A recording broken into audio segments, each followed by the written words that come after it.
So what did I want to talk to you guys about tonight? So I wanted to talk to you about, it's that time of year. Now I've been away until 2 days ago in Cambodia and Vietnam. So I didn't have that usual flurry of January the 1st, let's get back on track and let's go and find the latest fad diet, or let's go and try the 5-day pouch test reset, or let's go and go back to liquids, go back to Weight Watchers, Slimming World, etc., which I normally get so many people telling me that they're going to be doing that over the new year, but I wasn't really around this year. And to be fair, there's been many years since I had my surgery where I've been tempted to do exactly the same, and I have done Slimming World for a little while. And I also have done the 5-day pouch reset, and really what I'm here to tell you is that you have got everything that you need to get back on track if you are struggling to be on track. The statistics around dieting are shocking.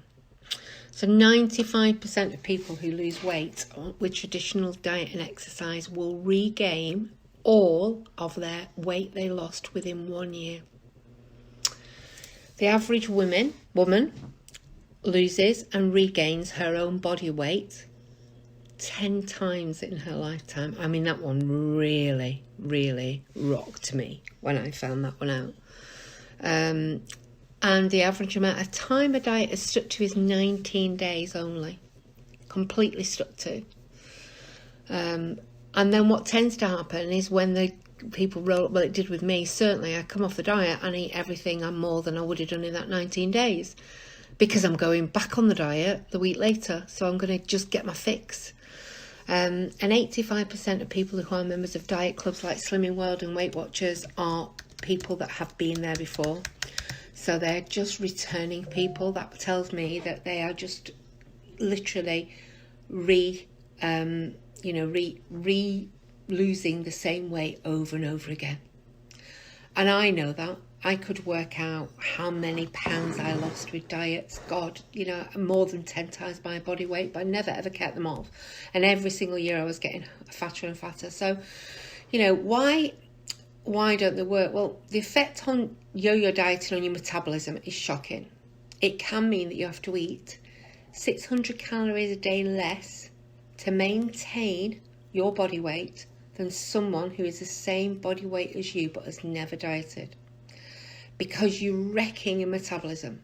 And to be fair, weight loss surgery is it's an extreme diet, very similar to Cambridge and very similar in the fact that it restricts your calories greatly. But after that first flush, that first 12 months, what it does is allows you to eat smaller portions. And hopefully within that 12 and 18 months, you have changed your habits so that you have a different lifestyle around the food. And particularly if you've been doing exercise and weight training and things, you are actually able to increase your metabolism a little bit. So it is the very best and most effective, if you like, extreme diet around, because it's not extreme in that you go on it and then you come off it. It's extreme in that you lose weight very rapidly in the first few months, but then you have a tool that allows you to eat less, and to hopefully you've changed all those habits within that time. That means then you've got other tools in your toolkit to keep you in those good habits. So it gives you what we call the honeymoon period to change those behaviours, so that you are then going into the rest of your life with the behaviours and strategies that people that never were overweight had already got. And I'm a big believer in modelling yourself, and modelling yourself on somebody who you believe is naturally slim. And you will actually believe and really often work out that they're not naturally slim, that they naturally work on that they actually behave, or their behaviour is in a way that is not compulsive eating. They naturally eat less. I've got a stepmom who has never been overweight.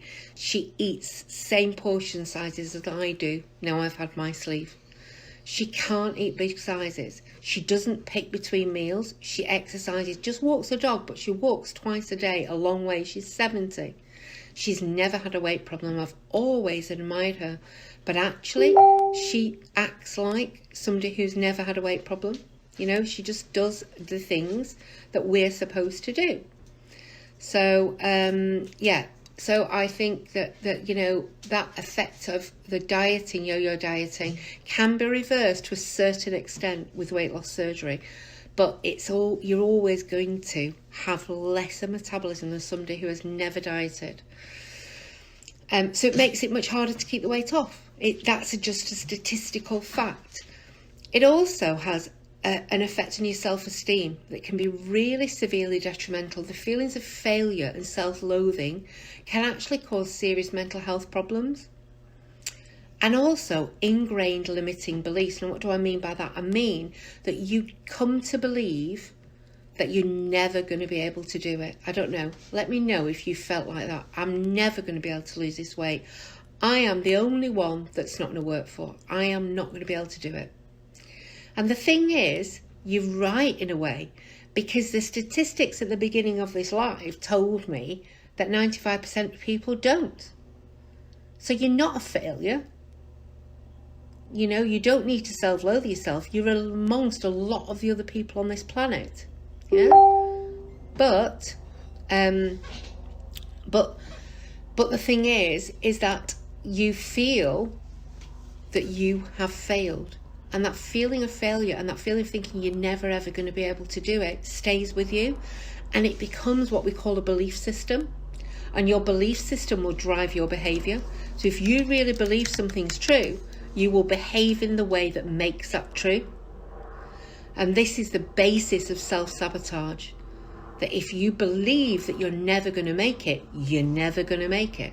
Because where concentration goes, energy flows. So you are creating your own reality by your limiting beliefs. And that's something that people that work with me on my courses, you know, we really work on these limiting beliefs, because they are what sticks us and keeps us in that cycle of binge eating, feeling self-loathing, soothing, binging, self-loathing, soothing, because we just don't believe that we're ever going to make it. So we'll have the sleeve, we'll have the surgery, but deep down, if we don't really believe that we're going to make it, we'll sabotage our success and make that belief, that absolute core belief, a reality. So, you know, that's another one of the reasons why diets don't work. But the thing is as well, deprivation never works long term, because the mind will always find a way around it without having psychological support. And this includes after having weight loss surgery. I was talking to a client today, we were on a one-to-one session, and I said to her, you know, she was feeling irritable. She's not long had the surgery, she's feeling irritable, and she's feeling like she needs, even though she's not hungry, she wants to eat a bit of chocolate, and a bit of chocolate's been coming back in. And I said to her, so you know why? What are you feeling? She said, I don't know, I can't really work it out. And I said, well, you know, let's face it, when we've had weight loss surgery, we've been eating, until we get to that stage, quite a lot of food. And I'd hit the F it button by then. I was eating whatever I wanted, whenever I wanted, because I felt hopeless. I felt like it was a hopeless cause, so what's the point? I had got so much weight to lose, there was just no point in me even trying anymore. So I was just on a smorgasbord, really. I was eating whatever I wanted, whenever I wanted. And so that's like being in a 5-star all-inclusive hotel. Yeah? Eat what you want, when you want, and it doesn't matter. And then you have weight loss surgery. And it's like being sent to a concentration camp. Yeah? Because suddenly, you can't hardly eat anything. You're on liquids for 3 weeks, for God's sake. You know? And the deprivation that gives you, the feelings of deprivation, really brings out loads of our triggers of, you know, I'm not good enough, this, you know, I really want to eat, I don't feel comfortable, we start to get irritable, we start to get unhappy, we feel really bad. And, you know, it's about really, you know, that deprivation sends us back to trying old habits, because we've been using the food to make ourselves feel better a lot of the time. And when we take away the food, what are we going to do? How are we going to cope? And it's a bit like, I remember it being like what I would call a food funeral. I was grieving for the loss of my best friend. I absolutely grieved the loss of that. And the human condition is also one that means we always want what we can't have. And when we tell ourselves we can't have something, we want it even more. I remember my mum telling me she didn't like a boyfriend, and I carried on going out with him for 2 years longer than it really needed to, because she didn't like him, because she told me I couldn't have him. You know, it's the human condition. If we can't have something, we want it. So if we tell ourselves we can't have chocolate, we're going to want it even more. The subconscious's mind its job is to take you to a place of ease and comfort, and dieting is difficult. So after some time, it's inevitable that the subconscious will drive you back to eating to soothe those feelings of discomfort. And the same when you've had weight loss surgery. So if you can't work out and you're not soothing your subconscious mind in some other way, and you're not working with your subconscious mind to find out what those drivers are, what those limiting beliefs are, it's very, very difficult to do this without understanding all of that. Self-sabotage is rife within the dieting arena. So finding out what's sabotaging you is imperative to ensure you don't keep repeating the same behaviour.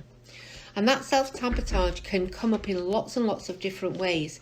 One of my self-sabotages was that I didn't want to upset my family. My daughter was really upset that I'd got thinner than her, and she really let me know about it one day when she was on a low. And she said, you know, why are you rubbing it in, Mum? You know that you're slimmer than me now. And I just thought, I can't make her feel uncomfortable. I put half a stone on within about 3 weeks after that, and I had to give myself a real talking to get back on track. I'm really sorry, but I can't see the comments that are coming up, so I'm going to have to comment to you all later, unless how do you get back into what's the best way to start, Cara says. Yeah, I will. I'm going to be coming to that in a minute. So it's never about what you eat, as much as why you eat what you eat. And the what we eat, when we eat, how we eat it, what we should eat, what we shouldn't eat, is what we concentrate on 80% of the time. But the why is where the real freedom is. Okay? So if we can work on the feelings of comfort and happiness from the inside, the need for comfort eating or emotional eating and self-sabotage disappears naturally all on its own. It really is that simple. Because most of us have got what I call an emotional eating monster inside us. Yeah? And it drives you to eat at times that you really don't want to. This emotional eating monster doesn't reside in your stomach so you can eat it away or not eat it away. It resides in your head. So it makes sense that in order to get rid of that emotional eating monster, we have to go into our head, not into our stomach. So trying to fix this emotional eating monster by what you put in your body is never going to work long term. I don't know whether you can understand that, but it never is. So we have ingrained habits and coping mechanisms that are based around early childhood beliefs that often don't help us in changing our relationship with food. And without working on these and changing them, lasting change is really very, very difficult. So if I'm saying to you that to get back on track is not to do the 5-day pouch test, or not to do a new diet, or go back on liquids or anything else, then what am I saying? So what am I giving you here tonight to help you? So what are my 5 top tips? Is you've got everything that you need to get back on track and release your remaining weight right now. Right this minute. You've got your tool for your surgery, that's still there. And you've got all the guidelines that you were given. And if you haven't got guidelines and you weren't given them from your provider, then I'm more than happy to give you my support pack that I do for my clients.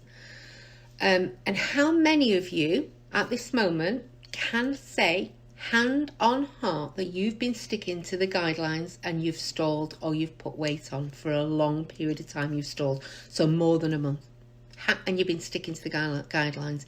If you can say hand on heart that you've done that, can you put a 1 in the comment for me now? I'm just going to wait a minute. I'm going to talk about it, see if anybody can say that hand on heart that they've been sticking to the guidelines and they've put weight on, or they've stalled for more than a month. So you don't need a new shake plan, a detox, a 5-day reset. You just need to revisit the guidelines that you were given and follow them with as much vigour as you did when you started, because they work. They did work and they do work. However, it's not easy, and your motivation is not the same as it was when you started. And that's why somebody said, oh, the first, was it 9 stones really easy and this last 4 stones really difficult? There's a couple of reasons for that. Maybe you were never destined to lose the whole 12 stone. Maybe you need to revisit your expectations as to where you were going to get. And ask yourself the question at the beginning of this journey, if somebody has said to you you'd be 9 stone lighter, would you have grabbed their hand off? Would you snatch their hand off?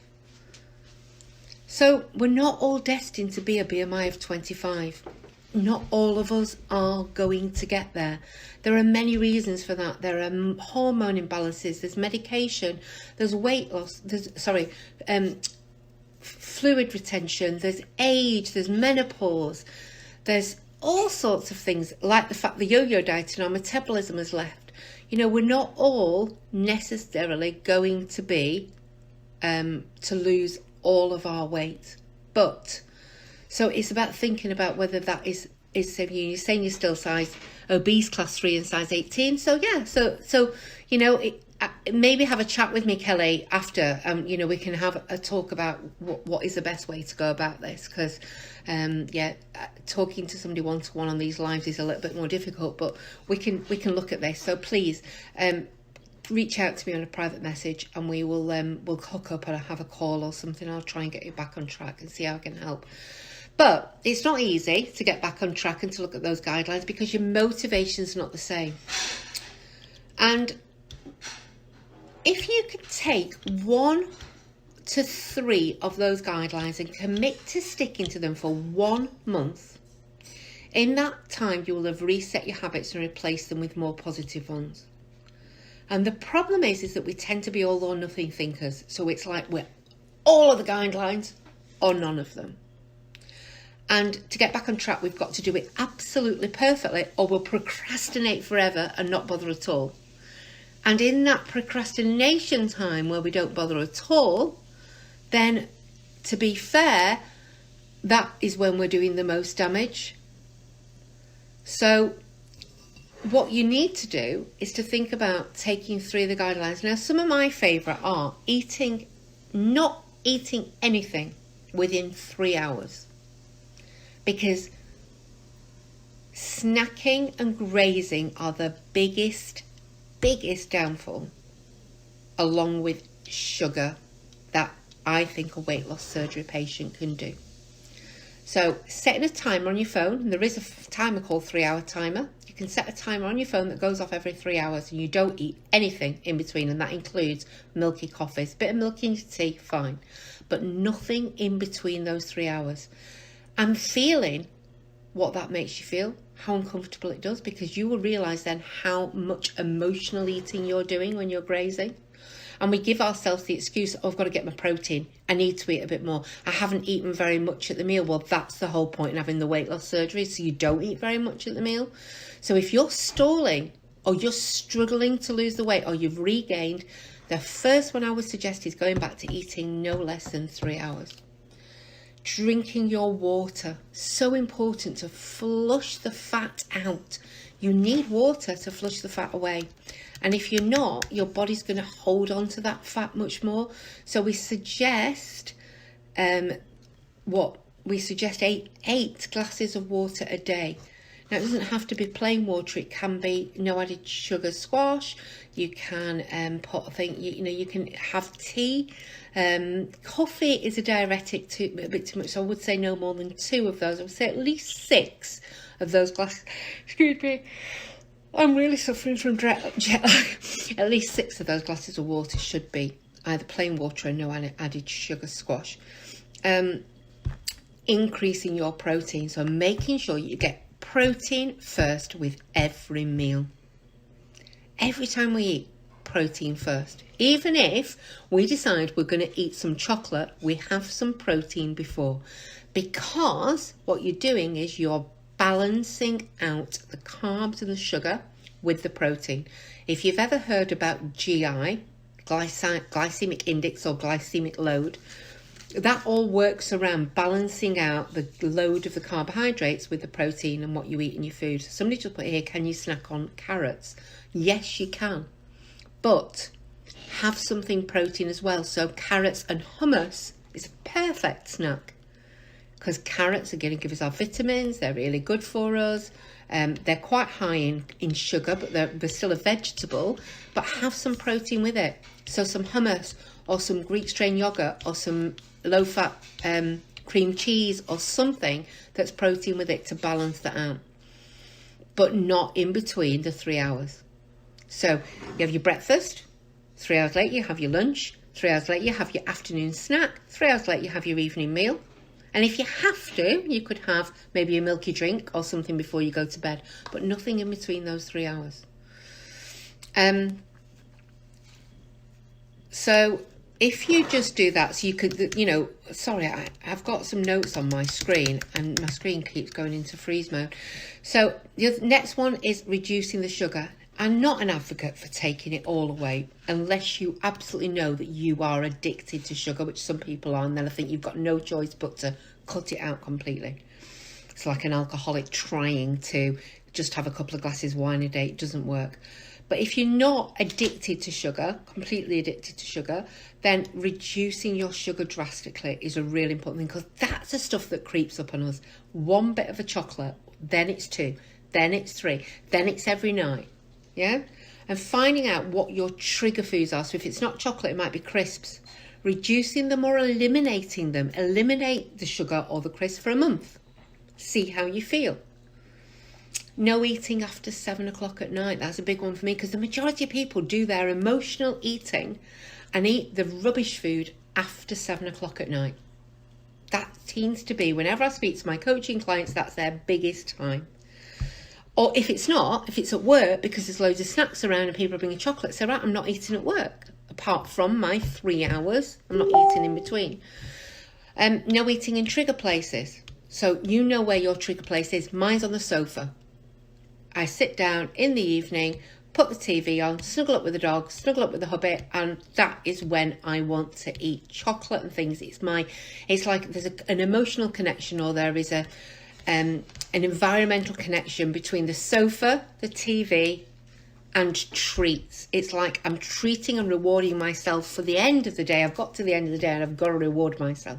So if I say I'm not going to eat from the sofa, I've got to get up and go and eat that in the kitchen somewhere on my own. I'm much, much less likely to do it.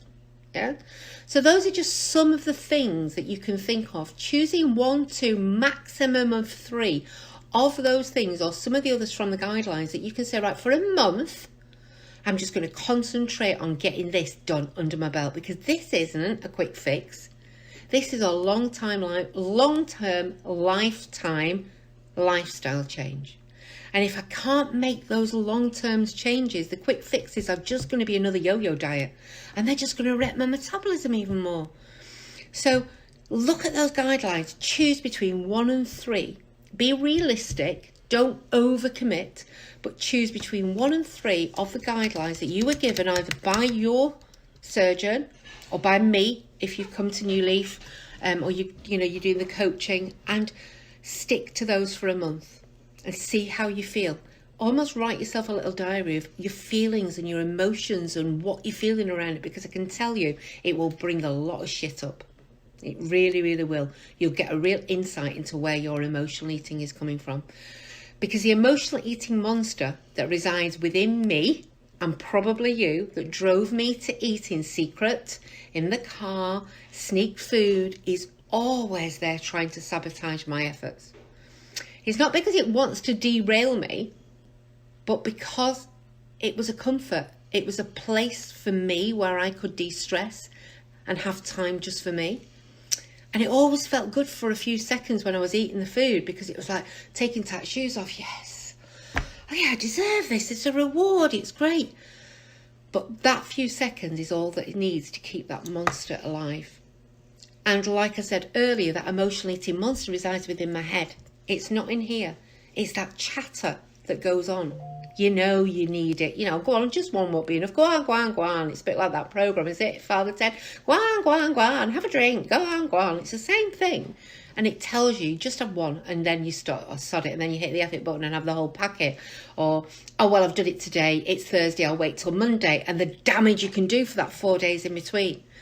So choosing one or two things and sticking to them, and then writing down your emotions around that will be really helpful. Kelly, you said not to eat past 7. I didn't say that you shouldn't eat past 7. It's entirely up to you. But one of the things you could do is to not eat after 7 o'clock at night. If you know that is the time that you struggle with eating the wrong foods or eating too much, then a really good place to start would be to put a boundary in to say, I'm not going to eat after 7 o'clock at night. Or if you struggle at work because there's loads of chocolates around, like nurses really struggle with this because patients, well-meaning patients, will bring loads of sweet treats in for the nurses. And they really struggle with that. So it's like, right, I'm not going to eat at work. I'm only going to eat the meals that I take in with you. I'm not going to eat anything else other than food I have taken with me. So it's about making a boundary that suits you, that works for the times that you struggle with. So the places that you struggle with, or the times that you struggle with. So my second tip is get some help with your emotional eating. You can go to your GP and ask for some eating disorder support. You may have to wait for a very long time. You may have to pay for it.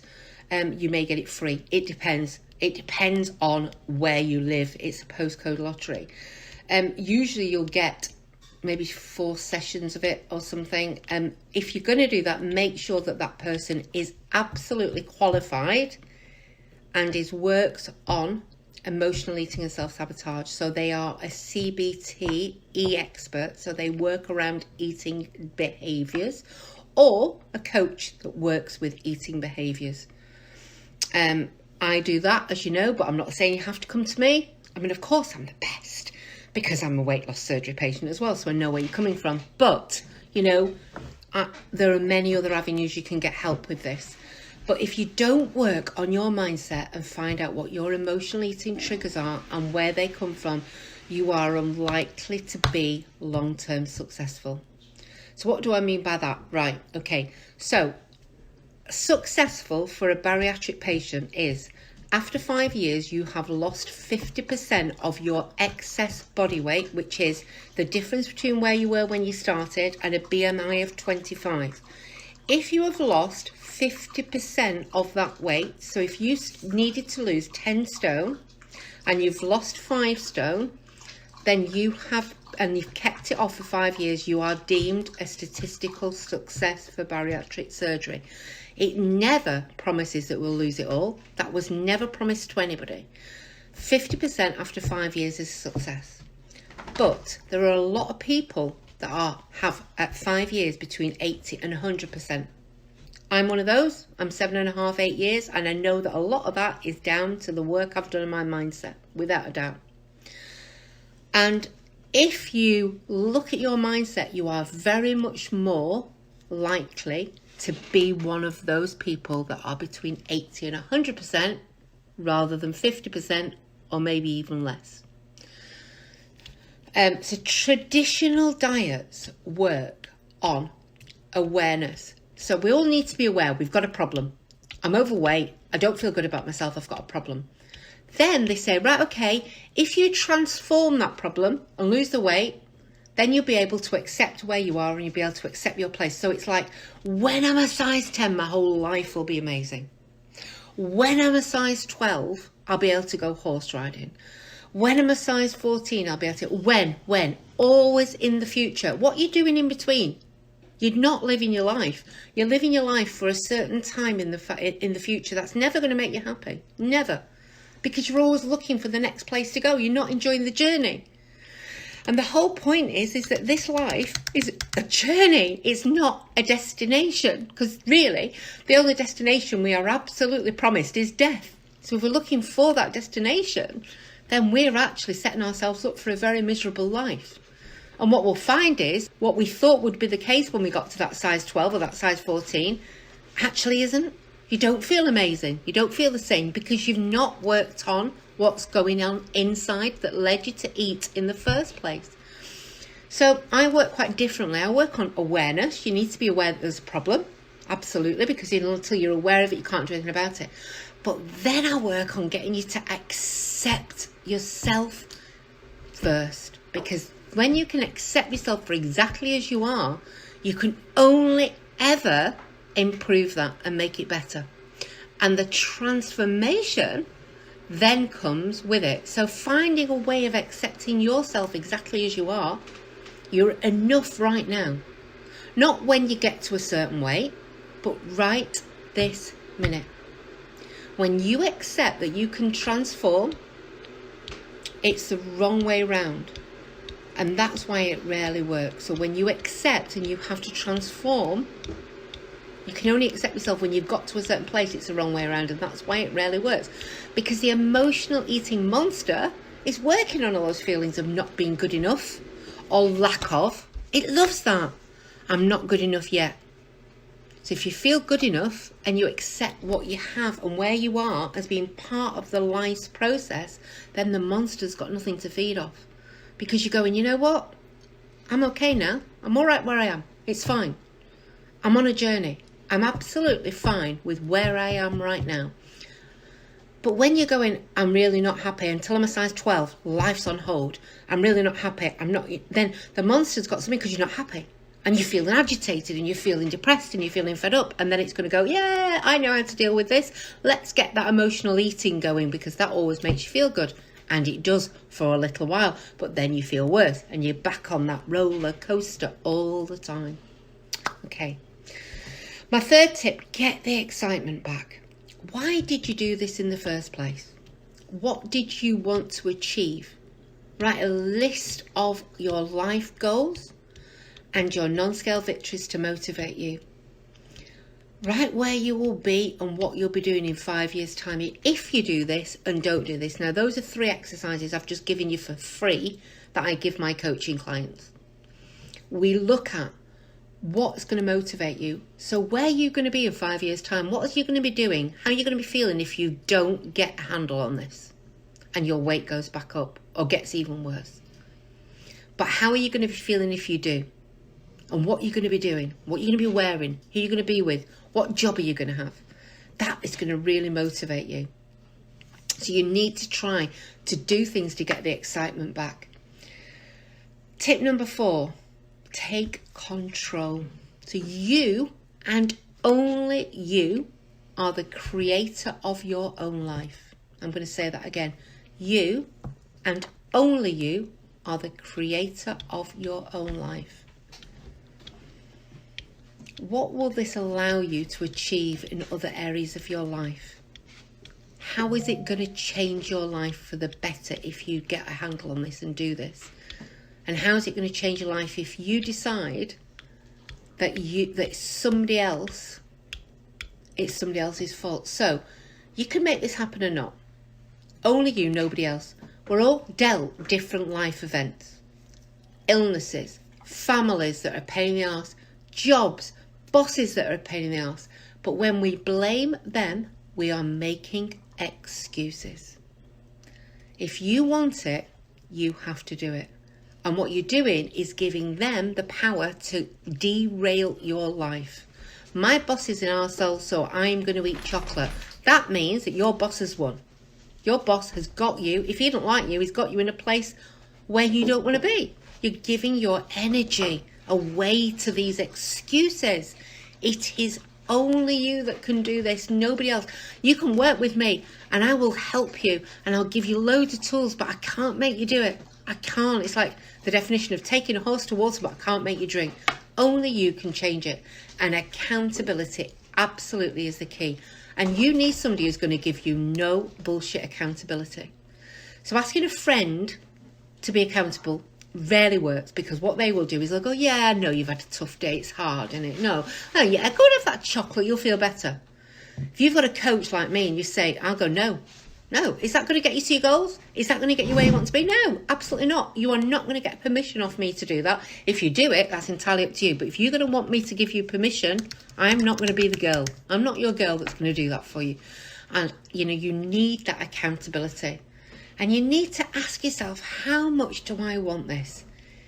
Is this a non-negotiable in my life? And what will this allow me to achieve in other areas of my life if I do it? Is it a non-negotiable for you? Non-negotiable? Or is it just it'll be a nice to have? Because if it's only a nice to have, it's unlikely that you're going to get there. It has to become non-negotiable. If it's non-negotiable, it makes sense to give yourself the very best chance of succeeding and not just concentrating on the what, but working on the why. So let's face it, it wasn't the size of my stomach that got me fat. My size of my stomach is exactly the same as everybody else.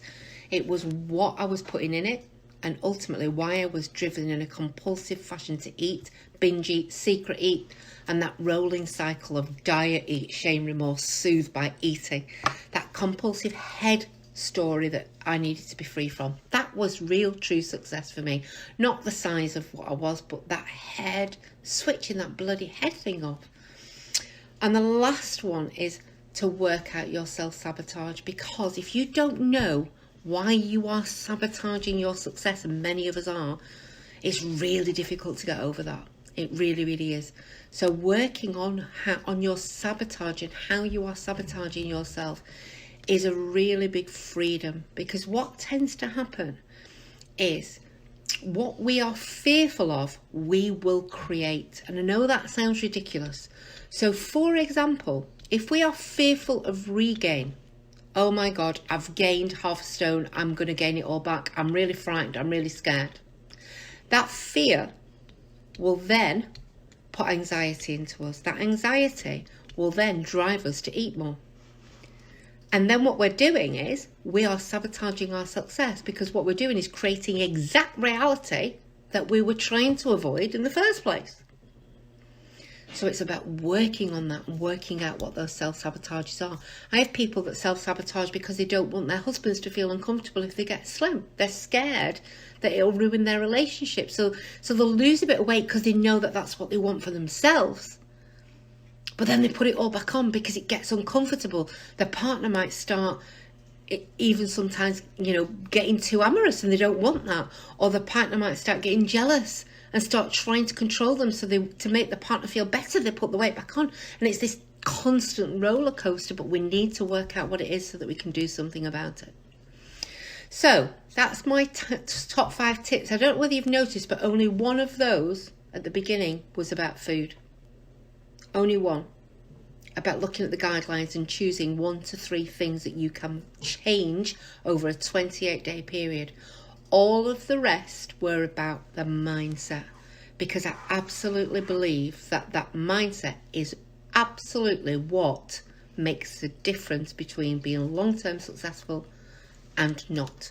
So if you would like to find out more about my 6 months Bariatric Success Solution Optimal Support course, which can help you to be completely free of dieting and that constant head chatter for good, if you'd like the opportunity to let me help you to kill that emotional eating monster and free yourself from that whirlwind, then drop me a PM or put something on here and I'll connect with you and let you know more details, because it really will make the difference between you being long-term free and having that long-term success.